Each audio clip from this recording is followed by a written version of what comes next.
सबसे पहले तो आप सभी को बारिश और बर्फबारी के इस स्पेल की बहुत बहुत शुभकामनाएं, क्योंकि लंबे समय के बाद आज हिमाचल प्रदेश में पश्चिमी विक्षोभ अलर्ट हुआ है और बारिश और बर्फबारी का दौर शुरू हुआ है। हिमाचल प्रदेश के ऊंचे मध्यम ऊंचाई वाले क्षेत्रों में बर्फबारी रिकॉर्ड की जा रही है, तो वहीं पर कई इलाकों में जो है बारिश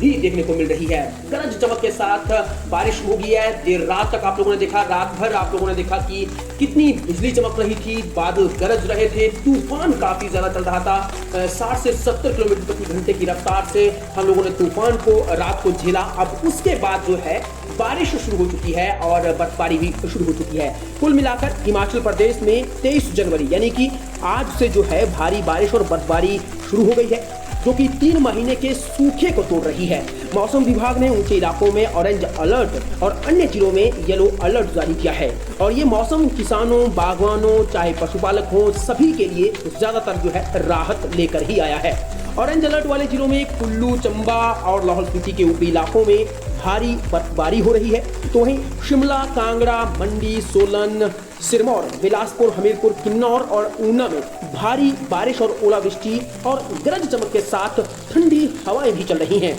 पर्यटन स्थलों में जैसे कि शिमला हो, मैक्लोडगंज हो, मनाली, नारकंडा, कुफरी, सिसु में तीव्र बर्फबारी दर्ज की जा रही है। तो वहीं लंबे सूखे के बाद ये बारिश और बर्फबारी रबी फसलों जैसे कि गेहूं, मटर के लिए मिट्टी में नमी लाकर फायदा पहुंचाएगी। खासकर ऊना, बिलासपुर, कांगड़ा और हमीरपुर जैसे निचले इलाकों में हालांकि अचानक भारी बारिश से खड़ी फसलों को कुछ नुकसान हो भी सकता है, जैसे सड़कों पर फिसलन हो या यातायात में बाधा पड़े, लेकिन कुल मिलाकर किसानों और बागवानों के लिए, पशुपालकों के लिए इससे राहत ही मिलने वाली है, क्योंकि सूखा अगले मौसम को प्रभावित कर रहा था। जाहिर सी बात है, आगे जो आने वाला मौसम समय था वो क्योंकि गर्मियों का था और गर्मियों में अगर पानी नहीं मिलता, बर्फबारी नहीं होती, अगर हमारी जितनी पीक्स हैं जो कि स्नो कवर्ड रहती हैं अक्टूबर, नवंबर, दिसंबर और जनवरी में जब उसमें बर्फबारी होती थी, तो वो लंबा स्पेल तक, लंबा टाइम तक जो है वो स्नो कवर्ड रहती थी और हमें सारा साल भर जो है पानी की कमी को महसूस नहीं होने देती थी। लेकिन पिछले क्योंकि 3 महीने से लगातार ये ड्राई स्पेल चल रहा था, जिसकी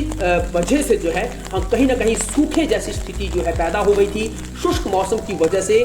जो अनचाही बीमारियां होती हैं, बेमौसमी बीमारियां होती हैं, उनके भी आने का खतरा जो है वो बढ़ चुका था। लेकिन अब क्योंकि बारिश शुरू हुई है तो निश्चित तौर पर इससे इन तमाम सारी चीज़ों पर राहत मिलने वाली है। अगर हम लोग बागवानों की लिहाज से इस मौसम को देखें तो सेब हो, चाहे वो आम हो, चाहे आड़ू, खुमानी या फिर आने वाले समय में जितने भी गर्मियों के सीजन में जो फ्रूट्स होते हैं, उन सब के लिए जो है ये निश्चित तौर पर बहुत शानदार मौसम है, क्योंकि बागानों के लिए ऊंचाई वाले क्षेत्रों में बर्फबारी जरूरी है, जो पानी की कमी और अगले फसल चक्र को बचाएगी। शिमला, कुल्लू, किन्नौर और चंबा के बागवानों को इससे ज्यादा फायदा होने वाला है, लेकिन ओलावृष्टि से फलियों को भी हल्का नुकसान संभव है, यानी कि ये हो सकता है। सूखे के कारण पहले ही बागान जो है वो काफी प्रभावित थे और ये अब संतुलन भी लाएगा।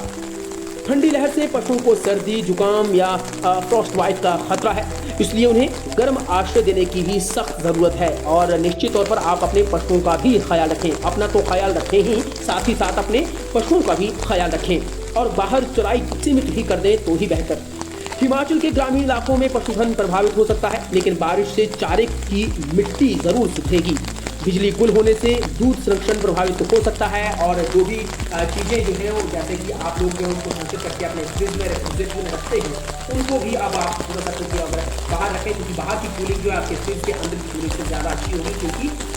बीच बीच में आंधी तूफान अंदर की वजह से कई जगहों पर जो है बिजली लाइन प्रभावित हुई है, तो उसको दुरुस्त करने में समय लग सकता है। तो इसलिए जो है आप उस स्थिति को भी समझें और उसको भी निरंतर करने के लिए अपने भी डेट से फैसला जो है वो ले सकते हैं। लेकिन फिलहाल ये तस्वीरें आप लोग देख सकते हैं, ये तस्वीरें बहुत ही खुशगवार कर देने वाली है, इसलिए क्योंकि लंबे समय के बाद हम लोग ये राहत की फुहार देख पा रहे हैं और ये फुहार जो है वो निश्चित तौर पर आम जनजीवन पर जो है